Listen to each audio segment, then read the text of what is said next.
একটু বলবার চেষ্টা করি। যখনই তাদেরকে শবে বরাতের দলিল আমরা দিচ্ছি, তখন সে বলছে আমাদের আহলে সুন্নাত ওয়াল জামাতের আকীদা কি? আল্লাহ পাকের আকার আছে না নিরাকার? হ্যাঁ, নিরাকার। আল্লাহ পাক কোথায় থাকে? আরশ আল্লাহ পাকের জায়গা, ঠিক আছে, কিন্তু আল্লাহ পাক ওয়াসিয়া কুরসিয়ুস সামাওয়াতি ওয়াল আরদ, আল্লাহর কুরসিটা সমগ্র জগতের সব কিছুকে বেষ্টন করে আছে। কোন জায়গা আল্লাহ পাকের থেকে ফাঁকা নয়। এর মানে এই নয় যে আপনার সাথে সাথে আল্লাহ পাককে থাকতে হবে। আপনি আমি আল্লাহ পাকের কুদরতের বাহিরে নয়। আমাদেরকে কিভাবে ধোঁকা দেওয়া হচ্ছে জানেন? গজলের মাধ্যমে, নাতে রাসূলের মাধ্যমে। তুমি আসমানে থাকো প্রভু, আমি জমিনে। তুমি আসমানে থাকো প্রভু, আমি জমিনে। তবু তোমারই প্রেম জমে মনের গহীনে। আমি তোমারই গোলাম গো, অন্য কারো না। আমি তোমারই গোলাম গো, অন্য কারো না।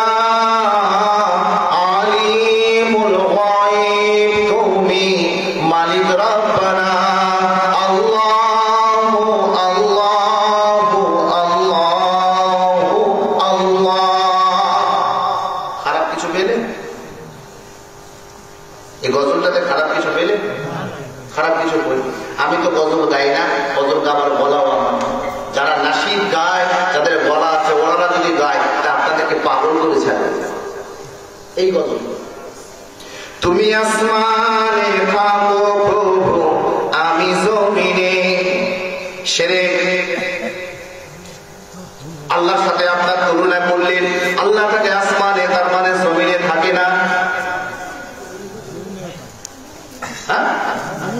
জমিনেও সর্বত্র থাকে। আল্লাহ পাক সর্বত্র বিরাজমান। এই আকীদাকে বাতিল করবার জন্য গজল তৈরি করে ছেড়ে দিয়েছে। আমাদের আন্তর্জাতিক খ্যাতি সম্পন্ন মুফাসসিরে কোরআন যে সমস্ত ভাইরা আছেন, ভাইরা ওয়াজ করতে করতে পাবলিক জুমাবার জন্য অনেক সময় গজলটা নিয়ে যায়। তো গজলের মধ্যে কি আছে, কতটা বিষ আছে, এটা আপনি আমি বুঝলাম না। ফুরফুরা শরীফের মেজো হুজুর পীর কেবলা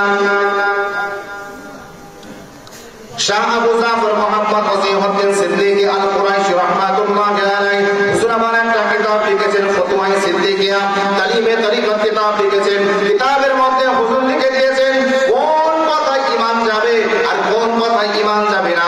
হুজুর আমার কথার মধ্যে লিখে দিয়েছেন, যদি কোনো মুমিন মুসলমান এই কথা বলে উপরে আল্লাহ নিচে তুমি, উপরে আল্লাহ নিচে আমি, এমন কথা যদি কোনো মানুষ বলে, ওই মানুষের ঈমান থাকবে না। ঈমান থাকবে না। আল্লাহ আরশে থাকে, এটা হচ্ছে আমাদের সালাফি ভাইদের আকীদা।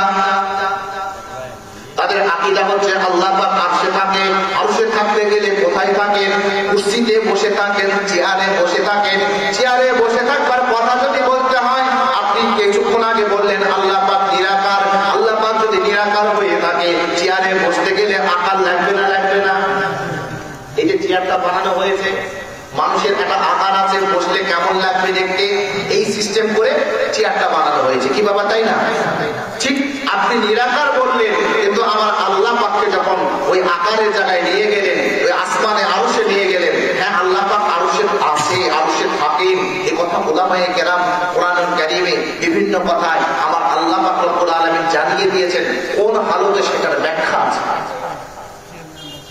শবে বরাতের রাত্রে যে আপনার আমার রব, আপনার আমার আল্লাহ, আপনার আমার মালিক আল্লাহ রব্বুল আলামিন প্রথম আসমানে নেমে আসার অর্থ হচ্ছে আমার আল্লাহ পাক রব্বুল আলামিনের রহমতটা প্রথম আসমানে চলে আসে, বান্দাদের কাছাকাছি চলে আসে। যখন বান্দা আল্লাহ দরবারে ক্ষমা চায়, আমার আল্লাহ রব্বুল আলামিন বান্দাকে ক্ষমা করে দেন। যখন কোন বান্দা আল্লাহ দরবারে রিজিক চায়, আমার আল্লাহ পাক তাকে রিজিক দান করে।